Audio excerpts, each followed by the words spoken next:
자, 2022 수능 특강 문학 맨 마지막 지문입니다. 일단 김만중의 구운몽이겠고요. 뭐 구운몽이야 이제 우리 수험생의 입장에서 이 김만중의 다른 작품 사시남정기랑 더불어서 반드시 봐야 되는 지문 중에 하나라고 봐도 과언이 아니겠죠. 뭐 14년도 모평, 그 다음에 18년도 수능에도 나왔었고, 그 다음에 뭐 계속적으로 나왔어. 98년도 수능에도 나왔었고요.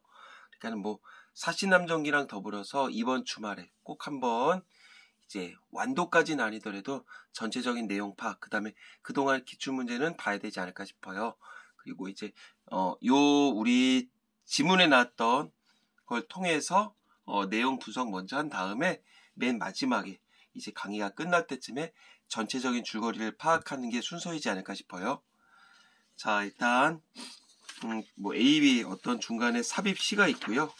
그 다음에 윗글의 내용에 대한 이해로 적절하지 않은 것은, 자, 진채봉은 유랑은 진채봉, 양소유 기본적으로 알고 있겠지만 이제 그 선계, 하늘나라에서는 8명의 선녀랑 놀고 있었고, 그 다음에 이제 지상세계로 내려와서 2첩, 6첩 이런 식으로 해서 그 각각 8명의 여인들과의 어떤 교류가 있잖아. 근데 이제 여기서는 그 중에서 이제 진채봉에 대한 얘기가 나오는데, 진채봉은 먼저 이제 참고적으로 얘기를 하자면 그 세 번째 부인이 된다, 이렇게 생각하면 될 것 같아.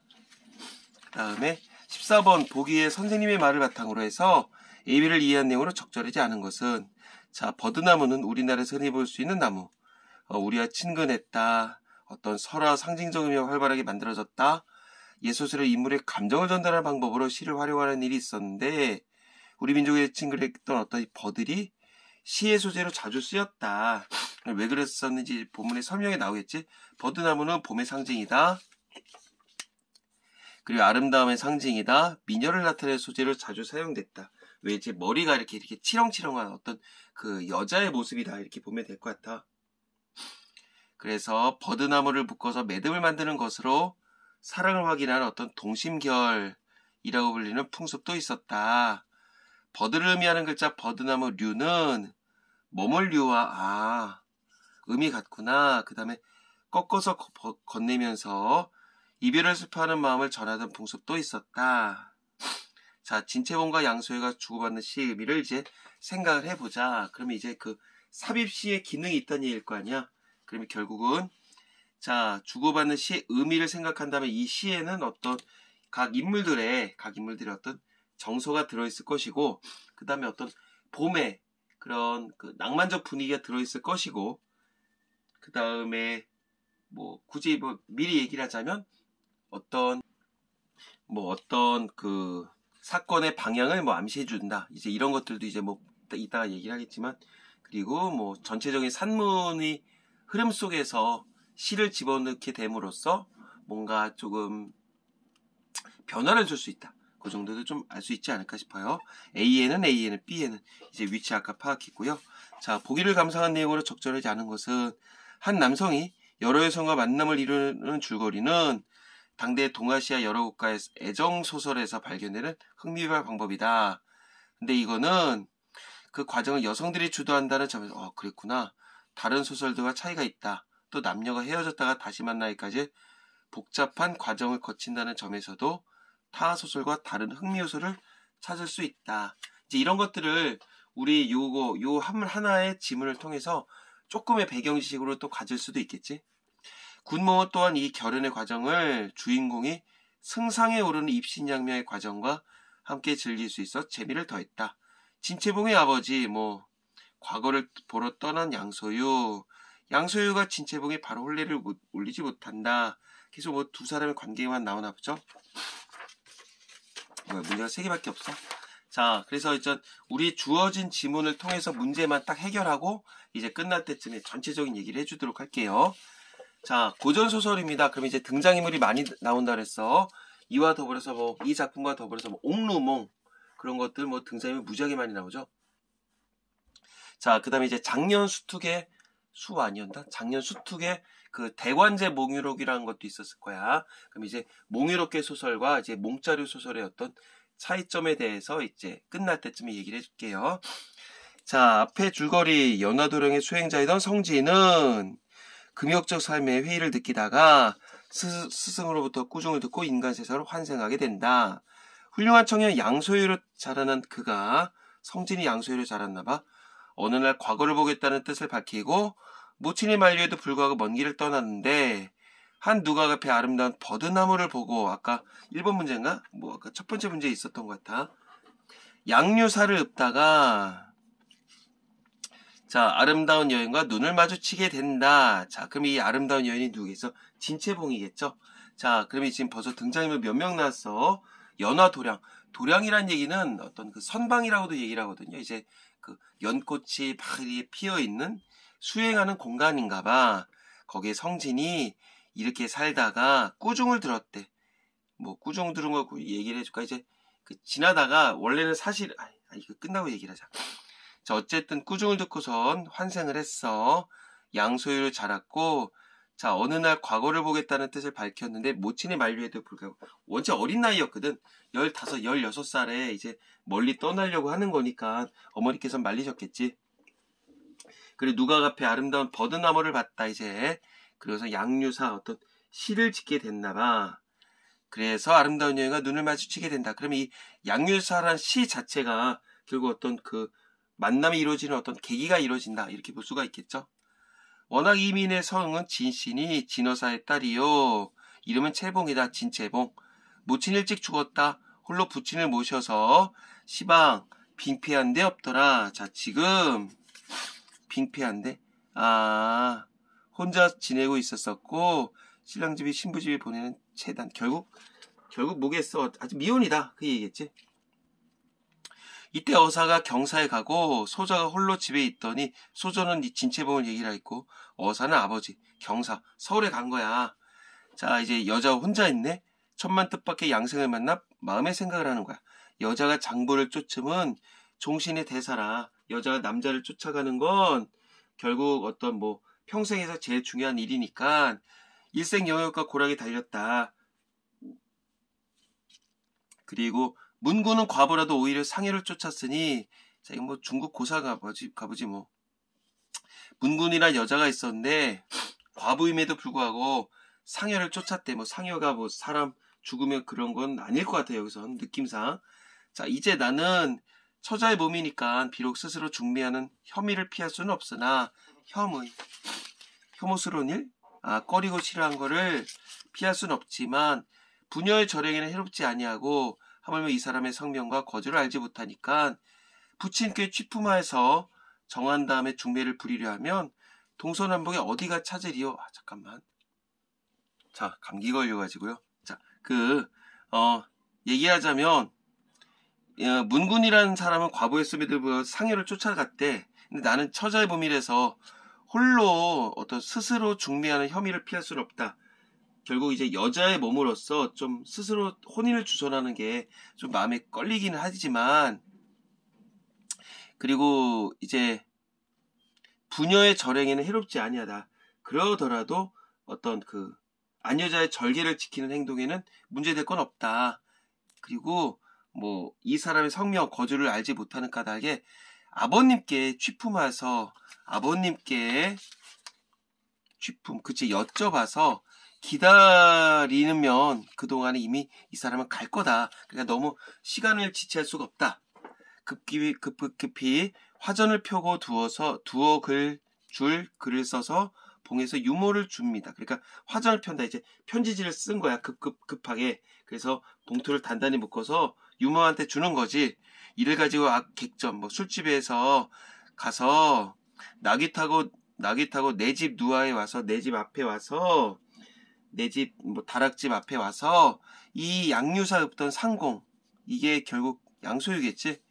전하라. 그 다음에 내가 그와 인연을 맺어서 일생을 의탁하려 하는 줄을 알게 하되 내가 너에게 이렇게 좀 바치고 싶다. 내 인생을. 근데 이는 나의 종신 대사니까 삼가 허수에 말라. 너무 쉽게 생각하지 말아주세요. 유모. 그게 얘기겠지.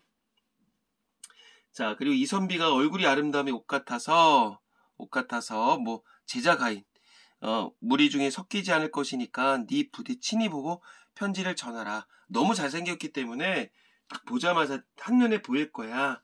그러니까 이렇게 확인하고선 전달해 달라. 유랑이 가로되 유랑이 유르모겠지 뭐 분위기상. 자, 삼가 소절 명대로 하겠습니다. 타일에 노야가 물으시면 무엇이라 하리까? 다른 날에 우리 진 어사께서 물으시면 뭐라고 하실 거예요? 자, 대답합니다. 우리 채봉이가 내가 감당할 거니까 너무 걱정하지 마세요. 내가 책임질게요. 유랑이 나가다가 도로 들어와서 얘기를 하는 거야. 걱정을 하겠지.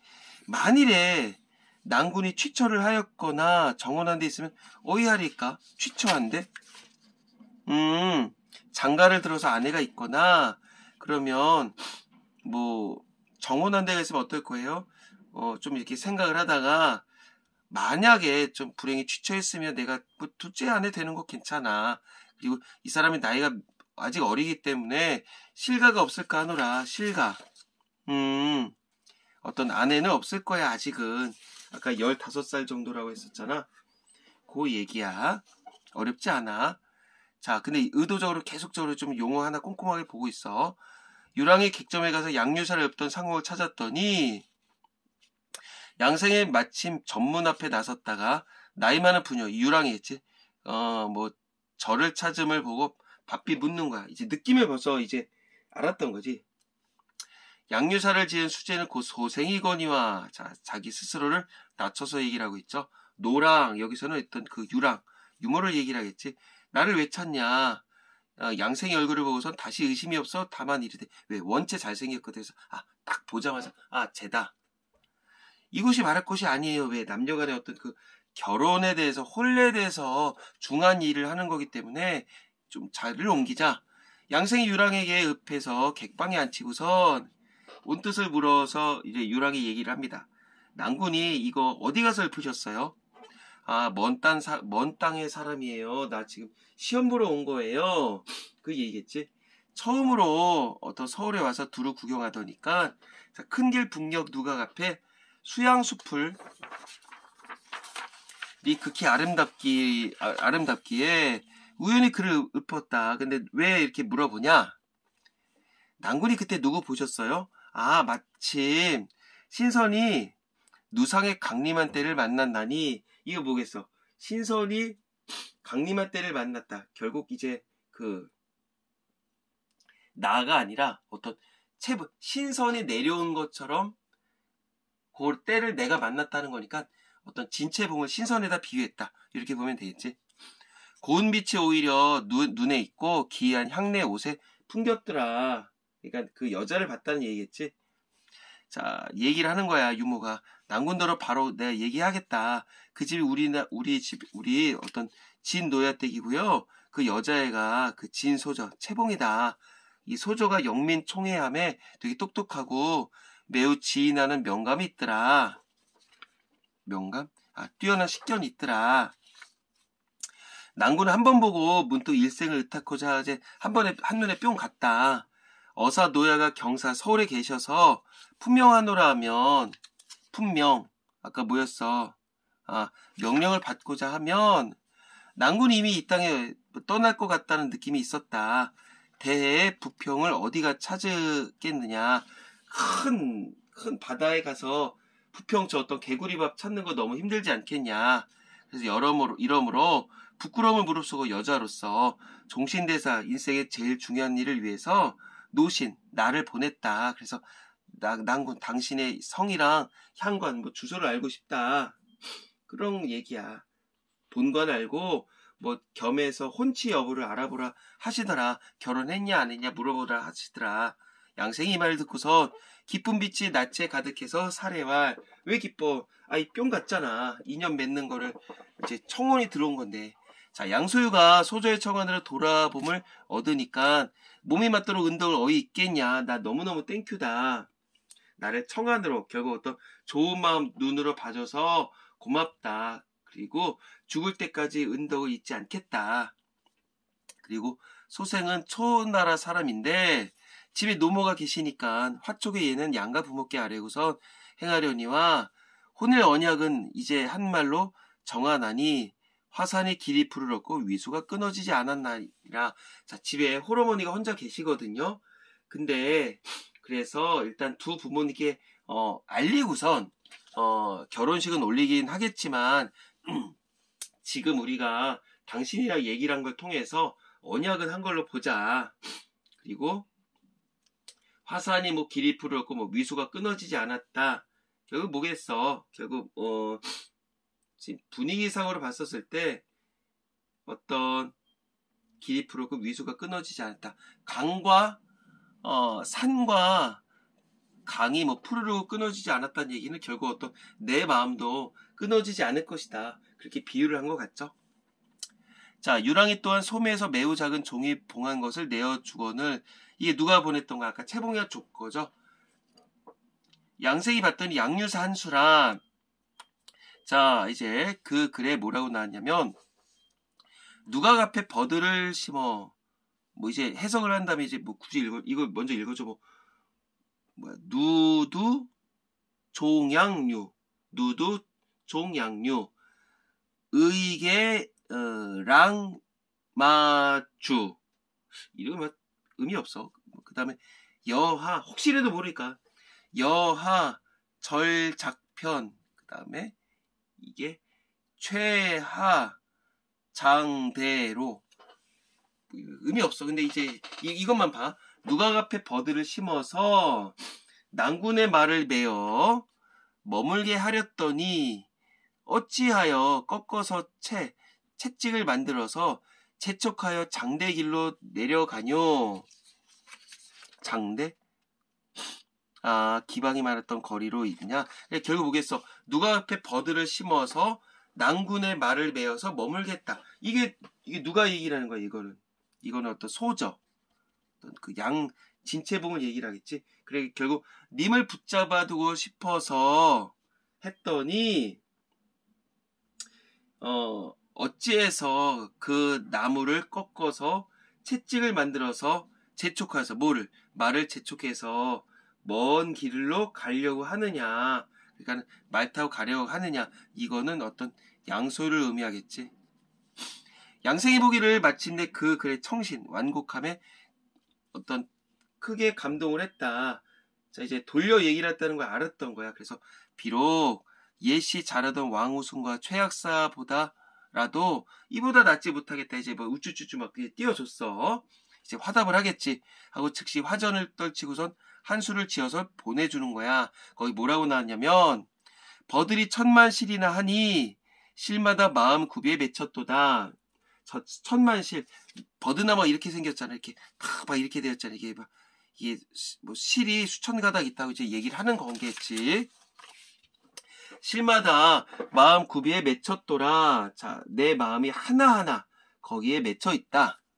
원하는데 월화노인이 노끈을 만들어서 뭐 월화노인 뭐 전설상의 그 뭐 중매를 해주는 뭐 노인이라고 우리가 알고 있잖아. 봄 소식을 매어 정하고자 하노라. 자, 어떤 당신과 내가 인연을 맺겠다. 결국 이 노끈이 인연을 얘기를 하겠지. 그 다음에 어떤 봄 소식, 뭐 봄바람 휘날리며 그 노래도 있잖아. 어떤 그 소저에 대한 뭐 연정 이런 거겠고, 뭐 노끈은 결국 뭐겠어? 어떤 뭐 남녀간의 인연 이렇게 얘기를 할 수가 있겠지. 자, 그렇게 됐어. 그래서 유랑이 받아서 몸에 감추고선 전문을 나서도 양생이 도로 부르는 거야. 소조는 진 사람이 나는 초에 있으니까 한번 돌아간 다음에 산천이 만연해서 소식이 통하기 어렵다. 하면 오늘 일은 어진 중매인이 없으니까 뭐 정식으로 중매를 하는 사람이 없었다. 그리고 소생의 마음에 마침내 집히는 곳이 없으니까 뭐 오늘 밤 달빛을 타서 능히 소조의 안색을 볼까요? 소조의 시에 또한 이 뜻이 있으니까 노랑은 소적게 취품하라. 급한 거야. 무슨 말이냐면 나는 딴 나라 사람이고 우리가 한번 헤어지게 되면 너무너무 이제 아득한 먼 곳에 있으니까 정식으로 뭐 중매한 사람도 없지 않냐.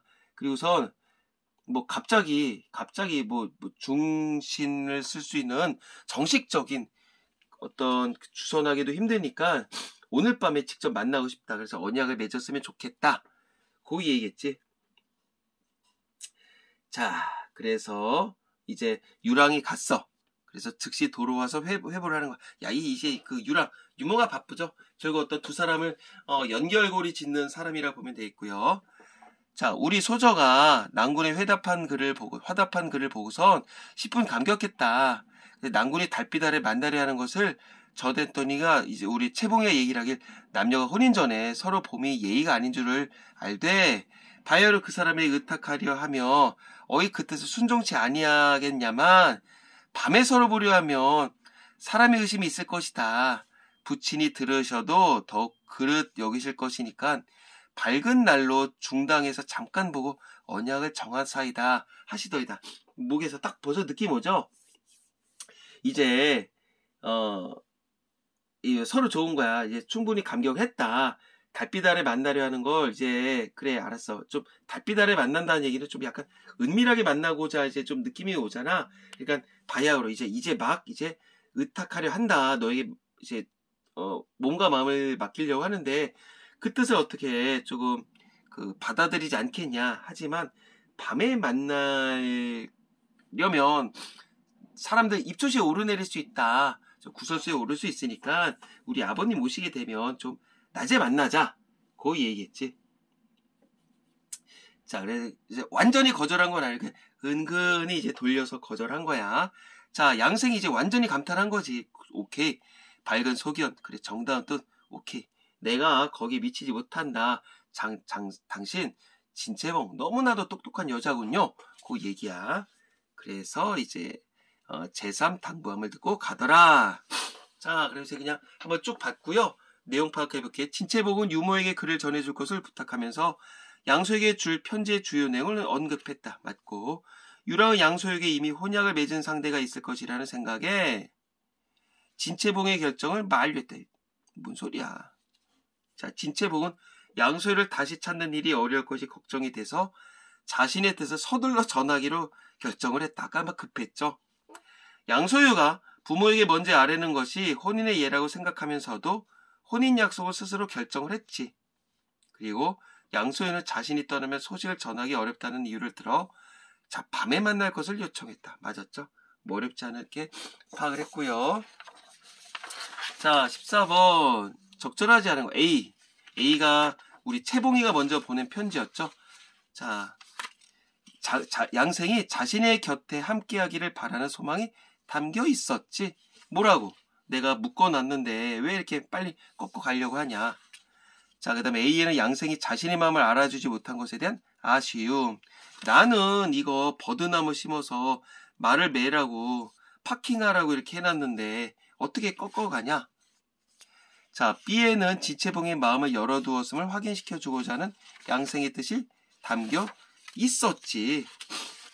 어떻게 얘기를 했어? 굳이 구절을 찾는다면 이 노끈 만들었다. 그 다음에 이 천만 실 하나하나에 내 마음이 담겨있다. 맞겠죠? 그 다음에 B에서 양생이 많은 여인 중에서 진채봉의 아름다움을 알아보았다. 그건 이미 알고 있었고 이 시에는 그런 내용이 남겨있진 않죠. AB 버드나무 드리운 봄을 계절적 배경으로 어떤 사랑이 시작됐음을 그려내고 있다. 맞죠? 자, 문제는 쉽다 그랬어. 자, 그 다음에 요 끝나고 나서 이제 전체 자, 진채봉의 아버지가 출타 중인 것은 진채봉의 만남의 과정에 적극성을 띠게 하는 조건이 된다. 자, 이런 내용들이 이 보기에 분명히 등장한다 그랬죠. 자, 과거를 보러 떠난 양소유가 혼사에서 난관을 겪는 건 승상에 오르는 과정의 통과 의례라고 볼 수 있다. 말 이렇게 하기도 복잡하겠다. 자, 틀렸고 양소유와 진채봉이 발에 혼례를 올리지 못하는 건 남녀 결혼 과정의 하나로 읽는 재미를 주고 있다. 그치, 뭔가 중간에 여러 가지 이런 게 있어야지. 그 다음에 양소유가 진채봉의 청을 통해서 혼인 언약을 승낙한 건 인연을 맺는 과정에서 여성이 주도하는 모습이라 할 수 있겠다. 그 다음에 진채봉과 양소유가 눈빛이 마주친 후 유랑을 통해 아까 전에 그 남자애가 왔었고 거기서 이제 그 벽을 사이에 두고선 이렇게 뿅 갔던 거 아니야? 유랑을 통해 언약을 맺는 과정을 제시한 건 남녀가 만나는 과정으로 흥미를 유발하고 있다. 이 내용들이 다 여기 있어. 답은 쉽게 구할 수가 있었고요. 자, 요 정도로 어떤 전체적인 문제 풀이는 했었고요. 24분이지? 25분이죠. 그러면 이제 전체적인 좀 얘기를 해보자고. 이 이야기에 대해서. 자, 제일 중요했었던 거 두서없이 얘기를 할 거야. 자, 어디다 적을까? 요 밑에다 적을까? 일단 이거는 몽자료 소설이야. 자, 군몽, 몽자료 소설의 어떤 효시들아 얘기를 하는데, 몽유롭게 소설이랑 좀 비교를 해볼 필요가 있을 것 같아. 몽자료는 이제 군몽, 옥루몽 이런 건데, 일단 두 개 다 모두 이중 구조이더라. 그래서 결국 꿈, 현실 이렇게 나눠지는데, 몽자료 같은 경우 지금 얘기한 군몽, 옥루몽 같은 경우는 주인공이 꿈속에서 다른 인물로 태어나. 여기서는 뭘로 태어났니? 원래는 성진이었었죠. 근데 양소유로 태어난다며. 그래서 다른 인물로 태어나고 완전히 판이하게 다른 삶을 살게 돼. 그리고 여기에서 이제 성진이 양소유로 왔다가 이제 다시 이제 성진으로 가게 되는 거 아니야? 근데 여기서는 굉장히 어떤 입신양명을 하게 돼. 입신양명을 하게 되고, 그리고 이제 몽유롭게 소설 같은 경우는 대표적인 게 그 대관제 몽유록, 우리 작년 수특에 나왔었던 건데, 천자를 최치원으로 두고 대제약 이색 나와가지고 다른 세상 사람들 나왔던 거 있었잖아. 이제 그거 같은 경우는 서술자가 꿈속에 들어가긴 하는데, 기존에 이 현세에서 있었던 그 본인의 의식을 고스란히 유지를 하고선 들어가. 자, 의식을 유지를 하고선 고스란히 들어가. 그리고 여기에 가서 어떤 조금 대리만족을 하게 돼. 꿈에서 원래 삶에서 유지를 못했었던 것을 이 꿈에 들어가서 대리만족을 하고선 이제 넘어오게 돼. 제일 중요한 건 원래 의식을 유지한다 하겠고, 몽자료 소설에서는 그걸 유지하지 못한다는 얘기야. 새로운 인물로 이제 탄생을 하더라. 그런 거겠고요. 이제 이름서부터 좀 알아둘 필요가 있을 것 같아. 구운몽에 대해서 아무것도 모르는 친구들이 있기 때문에, 성진은 이제 더 선계 인물로서 진리를 의미하겠지. 그 다음에 이제 참되다. 결국 어떤 참된 진리를 의미하겠고요. 양소유는 양씨 집안에 태어났대는데, 소는 적을 소자겠고, 유자가 놀 유자로 내요. 그러니까 그냥 짧게 논다. 짧게 놀고 간다. 그런 뜻이라고 보면 돼. 그 다음에 제목도 모르는 친구들을 위해서 굳이 얘기를 하자면, 구는 9명의 인물이겠죠. 왜? 8선녀가 있댔잖아. 양소유 더하기 2처, 6첩, 6명의 아내, 그 다음에 이제 원래 그 선계에서는 어떤 8선녀, 그렇게 보면 되겠고요. 그 우는 구름이잖아. 결국 어떤 주제랑 관련성이 있겠지. 주제랑 관련성이 있어서 구름은 뭘 의미하겠냐? 인생 무상이더라. 그리고 몽은 결국 어떤 그 이중 구조를 나타내는 거. 자, 꿈에서 현실로 오고 그 다음에 어떤 꿈으로 이어지는 이른바 환몽 구조이더라. 이렇게 보면 될 것 같아요. 결국 어떤 이 이야기에서 제일 중요한 것들은 지금 얘기를 했었고요. 전체적인 줄거리를 얘기를 하자면 그거야. 이제 여기서는 우리 지금 이 지문에는 안 났지만 육관대사라는 분이 나오시게 됩니다. 육관대사. 성진의 어떤 스승이겠지. 어떤 이제 그 육관대사의 심부름으로 이제 용궁에 가게 됩니다. 그래서 용왕도 나오게 돼. 근데 이제 막 되게 융숭한 대접을 받고서 막 술을 몇 잔 즐겨. 이제 돌아오다가 누가 지금 이 성진이 얘기를 하는 거야. 오다가 그 다리 위에서 팔선녀를 만나서 막 어이 막 그러면서 이제 희롱을 하게 돼. 막 수작 부린다고 얘기를 하잖아. 그래서 이제 절에 와. 근데 이제 우리 육관대사한테 뻥을 치게 되죠. 그런 일 없었다고. 근데 육관대사는 이미 다 알고 있었잖아. 와가지고 그 팔선녀한테 막 이제 막 뿅 가가지고 막 희롱희롱 대고 막 그러고 있었는데, 육관대사가 이제 괘씸해서 이제 세상 우리 그 지상 세계를 보내게 되는 거지. 그래서 이제 양소열에 태어나는 건데 왜냐하면 지금 불교잖아.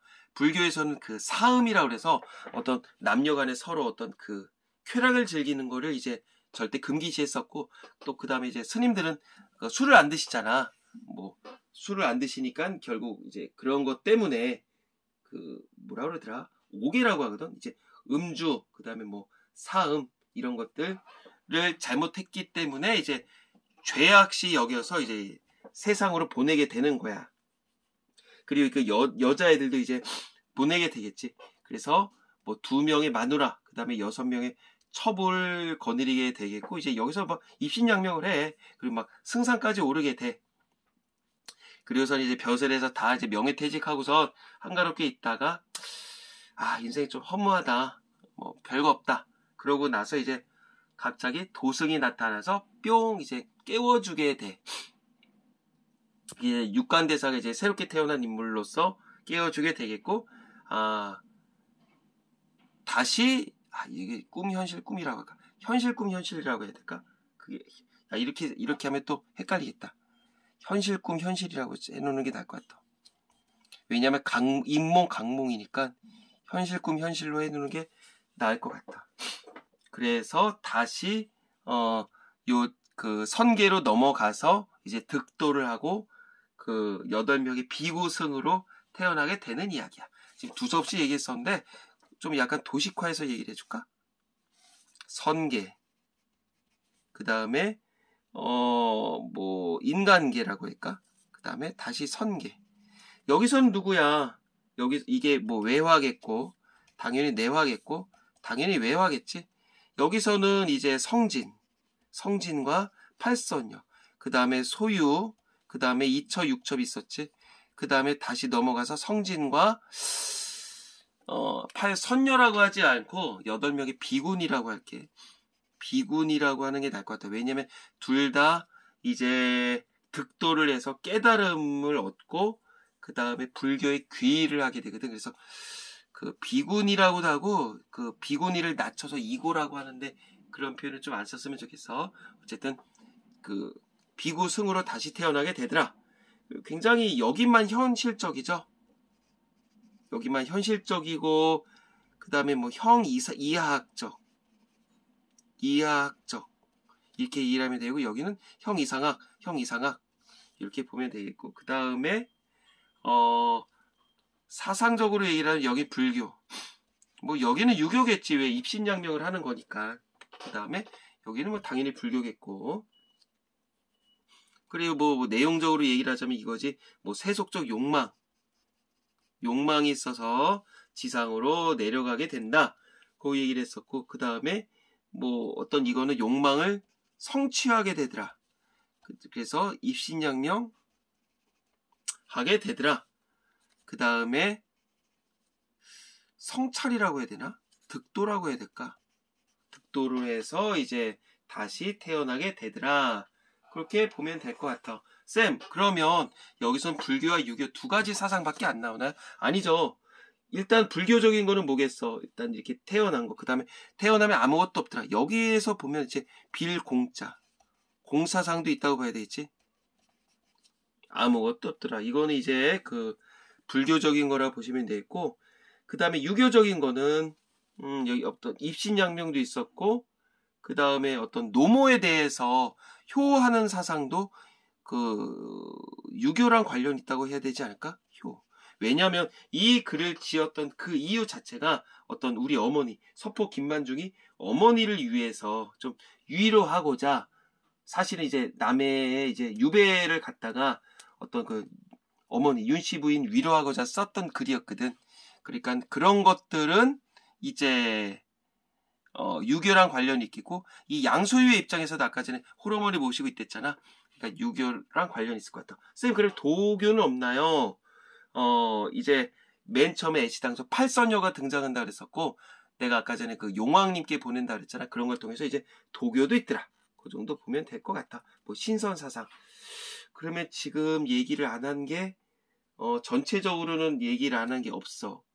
뭐 지금 몽자리와 뭐 몽유롭게 소설 차이점 얘기를 해줬고요. 그 그 다음에 등장인물의 특징에 대해서 얘기를 해줬고요. 그 다음에 어떤 뭐 선계와 하계, 그 다음에 선계 특징에 대해서 얘기를 해줬고요. 각각의 등장인물에 대해서 아주 간단하게나마 뭐 얘기를 해줬고요. 그렇게 보면 될 것 같아요. 이제 전체적인 팔선녀가 2처 6처 말 그대로 진채봉으로 태어나서 진채봉을 비롯해서 그 얘기는 나중에 한번 아예 전체적인 줄거리를 얘기를 하면 어떨까 싶어. 자, 여기까지 갈게요. 수고했어요.